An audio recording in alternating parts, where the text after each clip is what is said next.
Bismillahirrahmanirrahim. Assalamualaikum warahmatullahi wabarakatuh.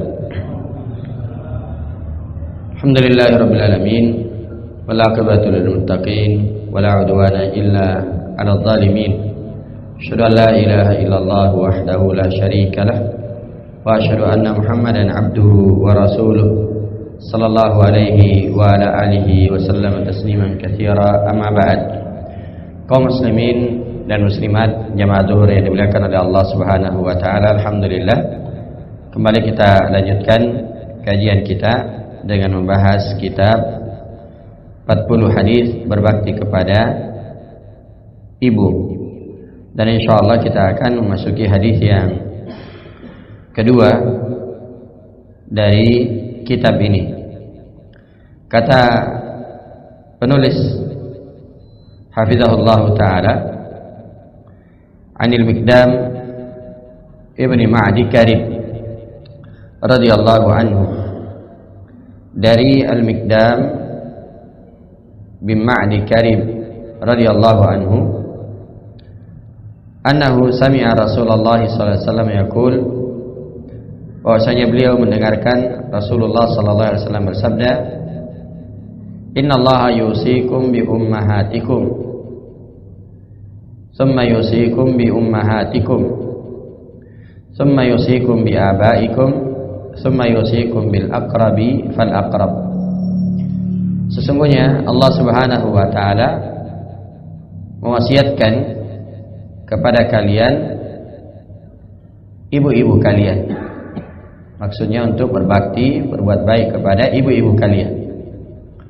Summa yusikum bi ummahatikum, kemudian Allah mewasiatkan untuk berbakti kepada ibu-ibu kalian. Summa yusikum bi abaikum, kemudian Allah mewasiatkan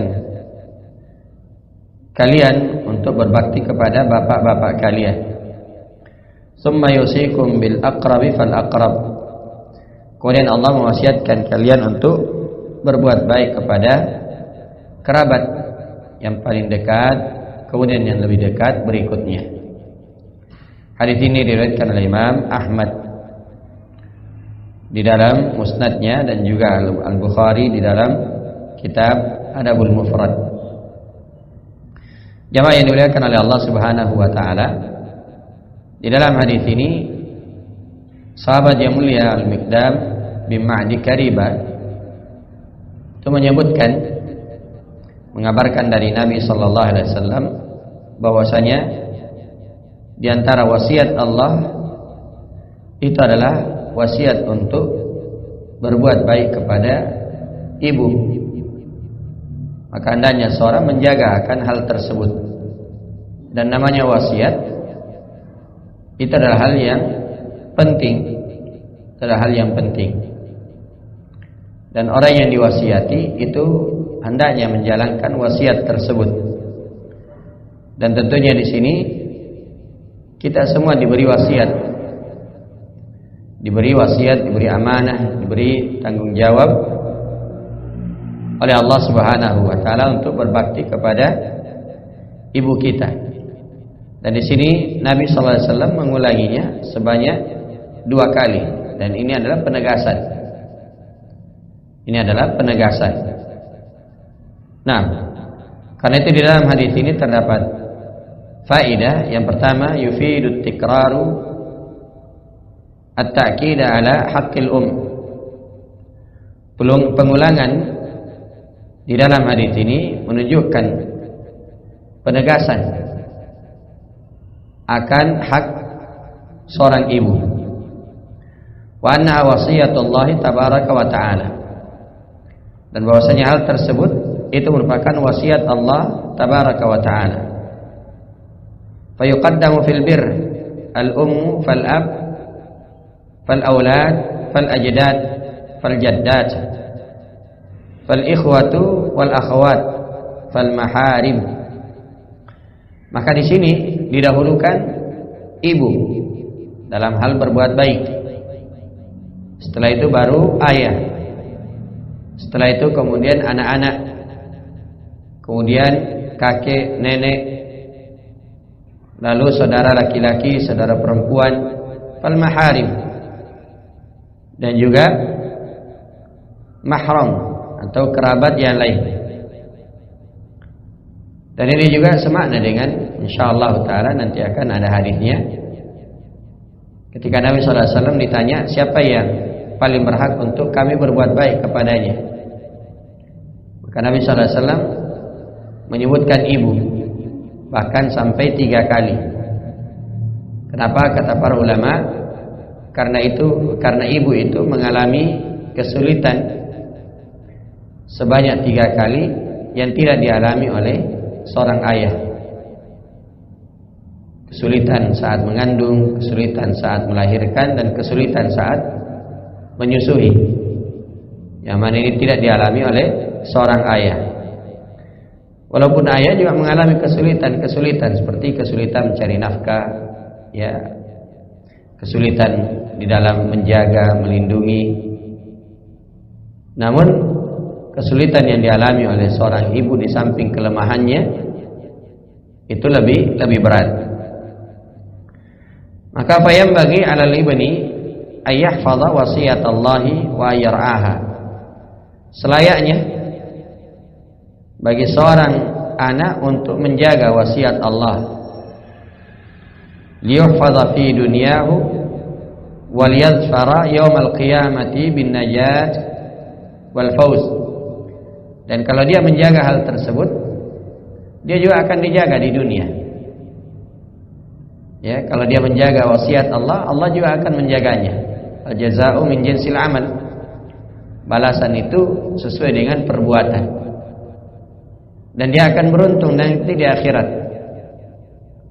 Dia akan beruntung di akhirat bin najati wal fauz, dengan ya keselamatan dan kesuksesan. Pada hari kiamat dia akan selamat. Ya, dia akan selamat. Kemudian dalam hadis ini juga fi tafsilu al-huquqi wa bayan sya'niha. Di dalam hadis ini terdapat rincian hak-hak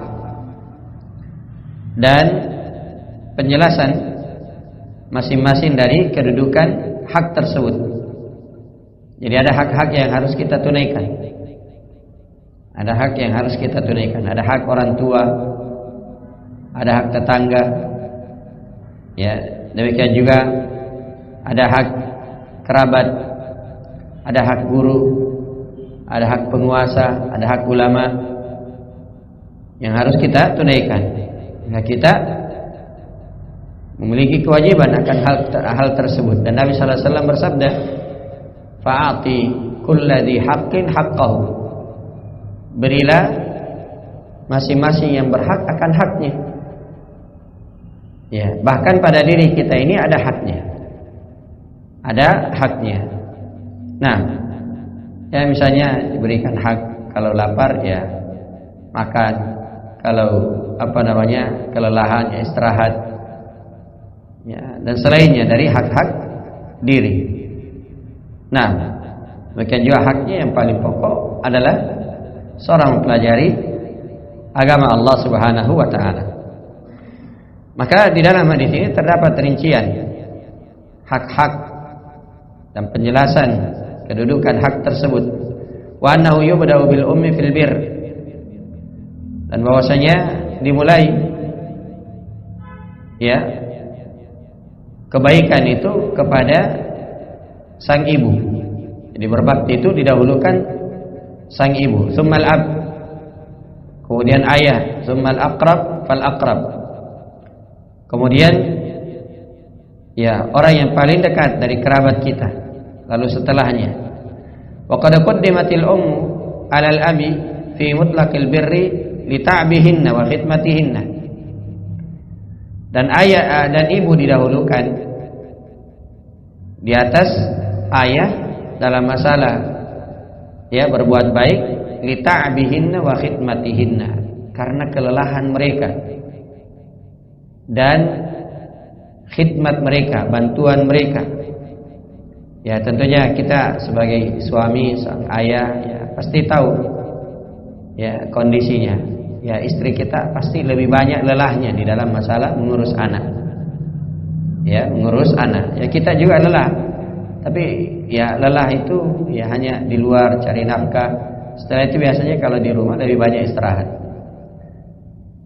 Tapi sang ibu ya tidak.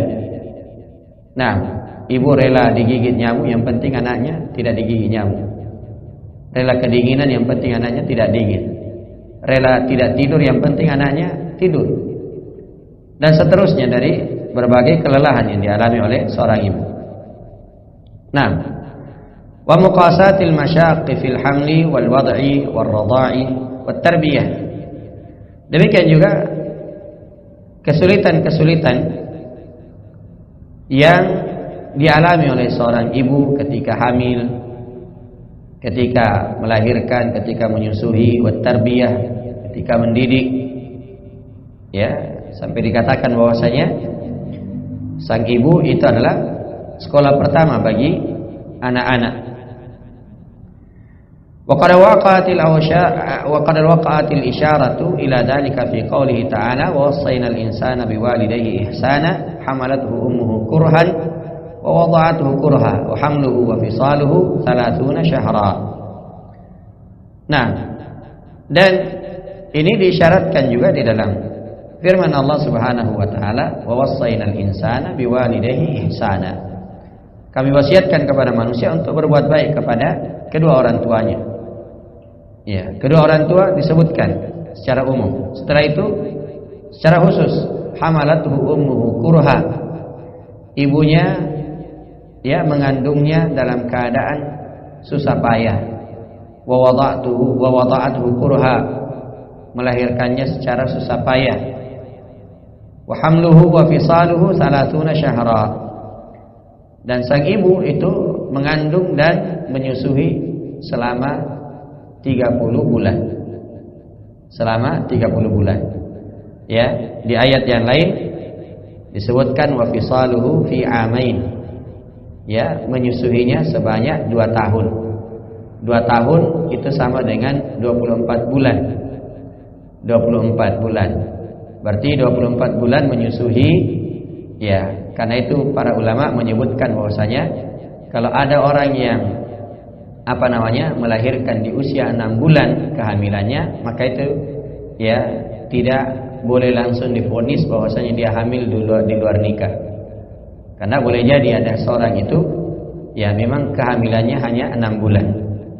Ya, memang kehamilannya 6 bulan. Tapi kalau dia kurang dari 6 bulan, maka itu ya bisa dipastikan bahwasanya ya dia hamil di luar nikah. Tapi kalau 6 bulan, ya 7 bulan, 8 bulan, walaupun memang normalnya 9 bulan kehamilan. Tapi dari ayat tadi bahwasanya wa fisaluhu fi amain, ibunya menyusuinya sebanyak atau selama 2 tahun.